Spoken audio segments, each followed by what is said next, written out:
దేవునికి మహిమను ఆరోపించడానికి సృష్టించబడిన మనం, పాపము ద్వారా మహిమను పోగొట్టుకున్న మనం, కలువరి శిలువలో మనము కోల్పోయిన సమస్తను తిరిగి మనకు తెచ్చి ఇచ్చుటకే మరణించి, పాతాళములోనికి వెళ్ళి మరణ వేదనలు భరించి మనము కోల్పోయిన సమస్తాన్ని తిరిగి తెచ్చి మన చేతికి ఇచ్చిన యేసు ప్రభు యొక్క సంపూర్ణ శిలువ రక్షణ కార్యములో భాగంగా సమకూర్చబడిన మహిమను మరలా పొంది మహిమగల సంఘముగా భూమి మీద ప్రకాశించుటకు దేవుని చిత్తము, దేవుని ఏర్పాటు, దేవుని కార్యము నెరవేర్చుట ఈ సంవత్సరపు వాగ్దానమని మీకు జ్ఞాపకం చేస్తున్నాను. దేవుని మహిమ మనుషులు కాదురా.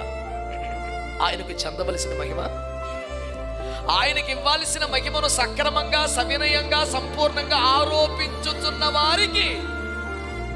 వారికి కేటాయించిన మహిమను ఇస్తూ ఉంటాడంతే.